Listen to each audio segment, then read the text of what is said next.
Ya juga Anda sudah mendengar begitu ya, di mana baru-baru ini terdapat salah satu kabar terkait pembobolan sebanyak 112 rekening bank yang sedang diblokir oleh salah satu oknum ex-bank tersebut. Bagaimana tanggapan Anda menyikapi kabar ini dan secara umum untuk kasus pembobolan rekening apa saja yang tentunya tuntutan hukumnya dapat dikenakan kepada para pelaku pembobolan? Silakan Pak Rito.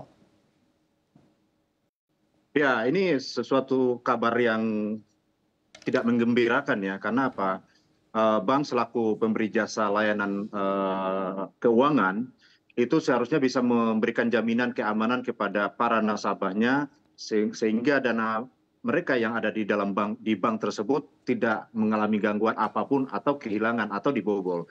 Nah, banyak hal yang harus kita perhatikan di sini, terutama terkait dengan pembobolan dana nasabah di dalam sebuah bank. Nah, tentunya ketika ini terjadi, kita tidak bisa melupakan terkait dengan Undang-Undang Nomor 3 Tahun 2011 tentang transfer dana, di mana ancaman hukumannya itu bisa mencapai 5 tahun dan dendanya juga nggak main-main, 5 miliar, sekitar 5 miliar.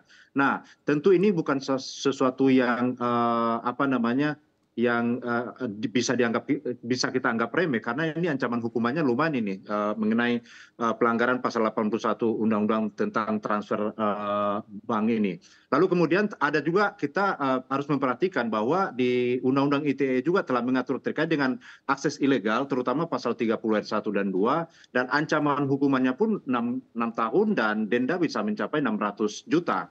Lalu kemudian kita juga tidak bisa melupakan bahwa ketika terjadi pembobolan dana nasabah di dalam sebuah bank oleh karyawan bank atau pegawai bank tersebut, itu bisa kita alamatkan juga adanya kemungkinan atau dugaan terjadinya tindak pidana pencurian. Nah, ini tidak yang harus diperhatikan betul bahwa keamanan dana nasabah di dalam sebuah bank itu adalah sebuah keniscayaan yang harus dipertanggungjawabkan oleh bank dan dijaga bank sedemikian rupa, karena kalau tidak, jika terjadi pelanggaran-pelanggaran terkait dengan hak-hak nasabah, yaitu terbobolnya, hilangnya dana nasabah di sebuah bank tersebut, maka ini adalah persoalan serius dan bank juga harus bertanggung jawab terkait dengan persoalan ini. Begitu, Mas. Oke baik, Pak Rinto, apakah ada perbedaan tuntutan hukum yang juga mencolok begitu ya jika pelaku adalah ex karyawan pada saat itu begitu ya, versus jika pelaku masih berstatus karyawan pada dirinya melakukan tindakan tersebut?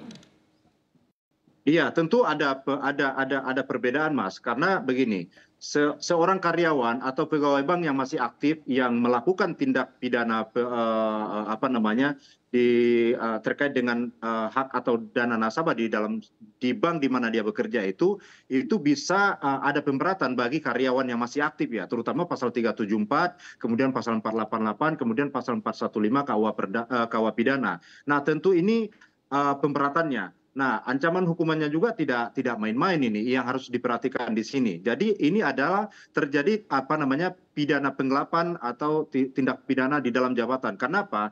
Karyawan yang masih aktif bekerja, ketika dia melakukan pembobolan atau menggelapkan dana nasabah atau menyalahgunakan dana nasabah, dan dimanfaatkan untuk kepentingan pribadinya, maka pasal-pasal tersebut dapat diterapkan kepadanya. Nah, tentunya apa bedanya dengan karyawan, jika karyawan tersebut ketika dia bekerja melakukan tindak pidana di tempat kerjanya di bank tersebut, lalu kemudian ketika dia keluar, apakah akan diterapkan tindak pidana yang sama atau tidak? Nah, tentunya kita harus melihat momentum atau tempus delikti dilakukan, bahwa terjadinya tindak pidana tersebut, tindak pidana dalam jabatan tersebut adalah ketika si karyawan tersebut sedang menjabat atau sedang menjadi karyawan di bank tersebut. Nah, tentunya kita tidak bisa melepaskan ketentuan dari pasal 374, pasal 488 dan pasal 415 tersebut. Jadi apakah dia masih aktif atau masih keluar atau sudah keluar, maka pasal-pasal tersebut tetap melekat kepadanya dan dapat dituntutkan kepadanya. Begitu, Mas. Oke, ada perbedaan berarti ya di sana Pak Rinto. Pak Rinto, kalau misalnya begitu ya, di mana pelaku ini tidak mampu untuk mengembalikan dana atau hasil kerugian yang juga didapat dari para perbankan ini. Apakah memang ini juga ada tuntutan tersendiri atau beban hukuman tersendiri yang juga bisa dikenakan ke pelaku? Iya, ada dua pihak yang bisa melakukan langkah hukum terhadap si karyawan tersebut. Yang pertama adalah si nasabahnya. Nasabahnya yang tentu paling dirugikan dalam hal ini adalah nasabah tersebut. Maka nasabah tersebut ketika dia menemukan dan mendapatkan fakta bahwa dananya di bank tersebut telah habis, telah hilang akibat penyalahgunaan oleh karyawan yang bersangkutan, maka si karyawan tersebut bisa mengajukan laporan kepada pihak kepolisian, apakah itu terkait dengan pasal-pasal yang saya sebutkan, apakah terkait dengan transfer banka atau terkait dengan pidana penggelapan, tindak pidana dalam jabatan kah, atau juga adanya tindak pidana penggelapan yang dilakukan oleh bank tersebut atau karyawan tersebut, QQ karyawan tersebut. Nah, tentu tidak cukup untuk membuat laporan kepada pihak kepolisian. Karena apa? Kalaupun itu terbukti, maka si terlapor atau karyawan tersebut yang akan menjalani hukuman fisik di penjara. Sementara kerugiannya belum tentu dikembalikan. Maka untuk memulihkan kerugian nasabah tersebut, maka nasabah yang bersangkutan bisa mengajukan gugatan ke pengadilan untuk mendapatkan hak-haknya, untuk menuntut haknya. Apakah itu misalnya dilakukan melalui jalur perbuatan melawan hukum, misalnya dia mengajukan gugatan bahwa karena perilaku atau kelakuan daripada karyawan tersebut maka mengakibatkan kerugian kepada si nasabah, maka si nasabah tersebut bisa mengajukan gugatan kepada pengadilan negeri untuk menuntut hak-haknya yang telah hilang di bank tersebut. Yang kedua, yang bisa mengajukan gugatan itu adalah pihak bank tersebut. Sama dengan si nasabah tersebut, maka si pihak bank pun di mana tempat si karyawan bekerja dapat membuat laporan kepada pihak kepolisian dan juga bisa mengajukan gugatan keperdataan kepada si karyawan yang bersangkutan dalam rangka untuk memulihkan hak. Karena apa? Apakah si bank tersebut yang terlebih dahulu mengajukan gugatan tersebut, maka ketika kerugian itu dipulihkan, maka bank tersebut akan mengembalikan dana tersebut kepada nasabah.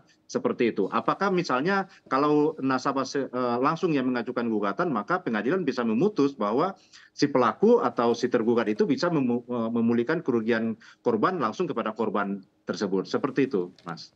Oke, baik, Pak Rinto. Melihat kasusnya begitu ya, di sini memang rekening para nasabah yang sedang diblokir. Apakah ini juga memberikan ancaman hukuman lain begitu bagi para pelaku ini?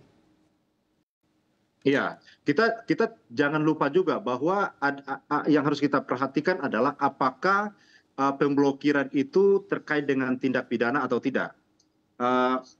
Selazimnya, seumumnya, jika terjadi pemblokiran rekening nasabah oleh sebuah bank, maka bisa kita duga juga bahwa terkait dengan dana yang ada di dalam rekening tersebut diduga atau patut diduga berasal dari kejahatan atau adanya transaksi mencurigakan yang menurut perbankan tersebut perlu dilakukan pengamanan atau pemblokiran. Maka perlu kita perhatikan pasal 22, 21 ayat 1 KUHP terkait dengan tindak pidana penggelapan penyalahgunaan daripada barang bukti oleh pihak yang bisa diterapkan oleh pihak kepolisian. Nah, dana nasabah yang ada di rekening tersebut yang telah diblokir itu seperti yang saya sampaikan, apakah itu diduga berasal dari kejahatan, maka tentu perintah pemblokiran itu tentu berasal dari pihak kepolisian karena pihak perbankan tidak bisa memblokir secara langsung kecuali memang terdapat dugaan misalnya transaksi adanya dana tersebut di rekening tersebut